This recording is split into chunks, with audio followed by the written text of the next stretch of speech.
Why should anybody believe you now?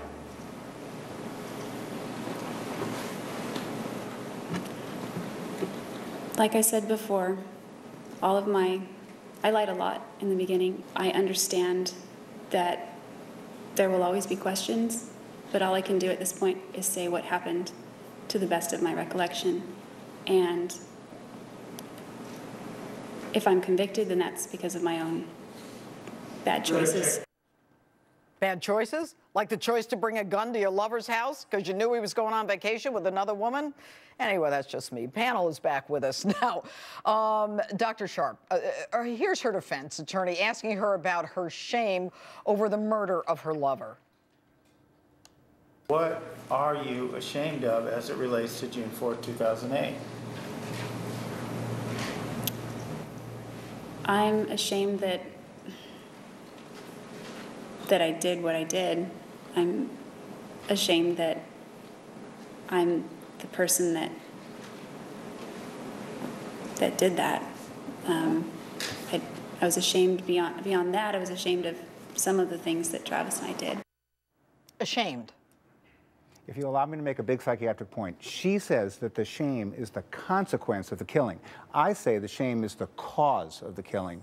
And I say it's even worse. You shouldn't be ashamed. You should be mortified. You should be sorry, not ashamed. How about ashamed guilty? Is almost as though they're holding you up to public, criticism. Therefore, I am ashamed. Sure. Not, I'm sorry, I killed the guy. But back to psychiatry. Freud said... Back to psychiatry.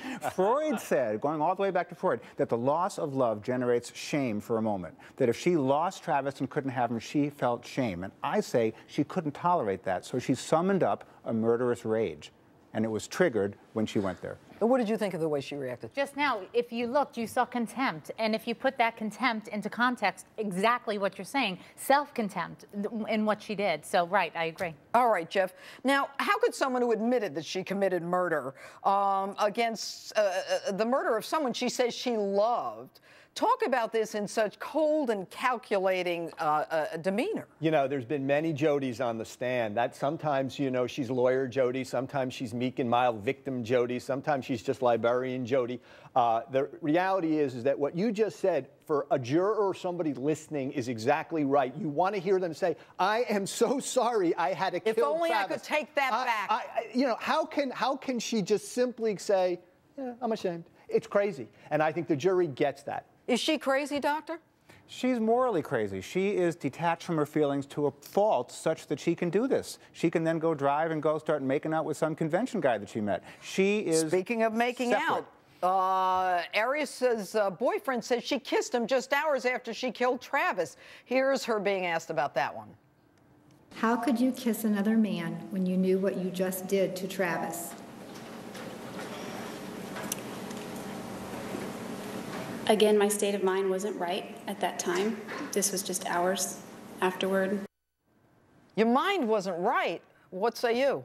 She wants us to say, of course her mind wasn't right, but that's not the problem. The problem isn't what we'd imagine wasn't right. The problem was she's so detached from her feelings. That's not like a broken Her mind record, wasn't right. Then how did she figure to throw the camera in the washing machine to try to wash out the memory I'm not card? saying she didn't know what she was doing. I just Covering up. That's what she's doing. She's covering up. So she thinks. Yeah, What did so you think of she her body thinks. language, Just Tonya? the detachment. It really is scary to see how she can have that flat affect and then suddenly smile in this way that says, hey, listen, I did what I did. It's over. I'm going to get away with it, with her soft little voice that kind of comes across very young and immature. And she kind of just thinks, let me play it the easy way and see what I can get away with. All right, Jeff, she says she was a victim of domestic violence and that she killed to defend herself. Is there any evidence of that at all in the trial? Really very, very little. The kind of things that she says you might get, you know, a nun might do in parochial school. Okay, your mom slapped her, you know, on the wrist with a wooden spoon. And then there is the issue about whether her Did you go to Catholic schools too, Jeff? didn't. I got slapped on the wrist with that. Judge,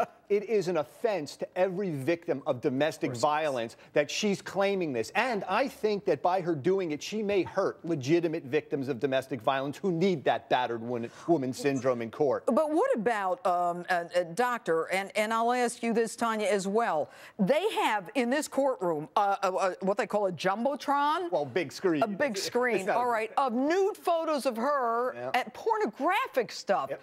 Is there a, is is she an exhibitionist? How is this going to help her that she's having sex with this guy unless she's in, being beaten or something? And even then, she could be into S&M. I wouldn't put anything past Well, her. apparently she had a camera everywhere she went. She liked to photograph their trips, their experiences in the bedroom. And I think that somehow this is making the jury get overwhelmed, by her tendencies. And I'm not sure how that's going to work legally in the court, but... Is it thinking that they'll be desensitized? She's trying to dirty up the victim and say that Travis... was controlling her, that Travis was a sexual deviant. It just dirty up the victim so they don't kill her. Especially now that you see her appearance and you see how she's completely changed at 180. So yeah, let's change this. She's dressed like, she's a nun with the collar and everything. Big difference. Anyway, great panel. Dr. Sharp, Tonya Reiman, Jeff Gold. Thanks so much for being with us.